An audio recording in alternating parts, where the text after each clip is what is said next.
Kuya, bakit wala sa Bible ang gospel ni Judas? Apostle rin naman siya. Just asking po, curious din po. Great question. Ano nga ba ang gospel of Judas at bakit wala to sa canonical Bible na meron tayo ngayon? Okay, first of all, hindi po si Judas ang nagsulat niyan. Okay? Scholars agree na hindi si Judas ang nagsulat niyan. It's a Gnostic gospel, meaning based to sa Gnosticism. Sobrang dangerous niyan. Pero di-discuss po natin yung Gnosticism sa different video. Pero kasama niyan yung Gospel of Thomas, Gospel of Mary, Gospel of Philip, which pinangalan lang sa mga apostol para sumikat. Pero hindi naman talaga sila yung nagsulat nun. So ang pinaka-controversial claim ng Gospel of Judas ay si Judas ay hindi daw traitor. At sinabi daw ni Jesus kay Judas to betray him.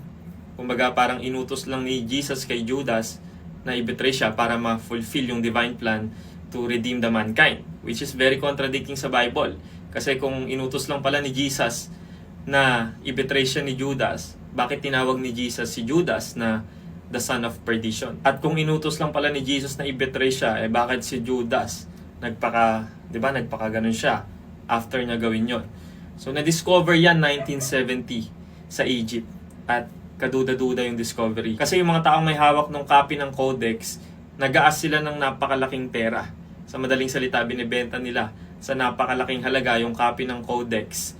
At ilang dekada ang lumipas, walang gustong bumili. Walang gustong magbayad kasi katakataka yung origin. Kumbaga hindi reliable. But eventually, nabili yung codex ng Gospel of Judas ng isang foundation sa Switzerland.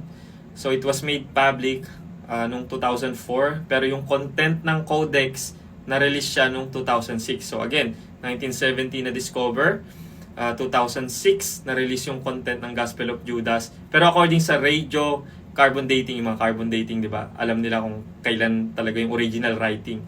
According sa radio carbon dating, around 150 to 200 AD na sulat yung Gospel of Judas. So sobrang late na, 100 plus years na after mamatay ni Jesus at nung mga apostles. Pero bago ma-discover ang Gospel of Judas, isa lang ang reference ng Gospel of Judas na matatagpuan sa writings ni Irenaeus. Si Irenaeus po, he was a 2nd century Christian, so isa siyang early church father.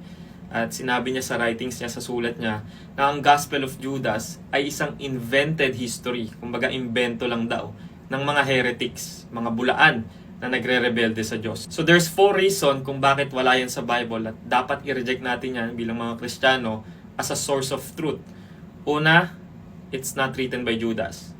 Pangalawa, it contradicts the teachings of Jesus. Pangatlo, based on Gnosticism, which i-discuss natin. Pang-apat, early Christians rejected it. Kahit yung mga early church father niya reject yan. Diba? Si Irenaeus nga, sinulat niya nga, nabanggit ko kanina sa writings niya na invented history lang yan ng mga heretics na nagre-rebelde sa Diyos. Kumbaga, kinondemn ni Irenaeus ang Gospel of Judas as heresy. To make it short, wala yan sa Bible because it's not inspired by God. It contradicts the scripture at pinopromote na ito false doctrine. Siyempre, nireject nga ng mga early church father kasi based to sa fictional Gnosticism and this is not the Word of God. I hope that helps. God bless.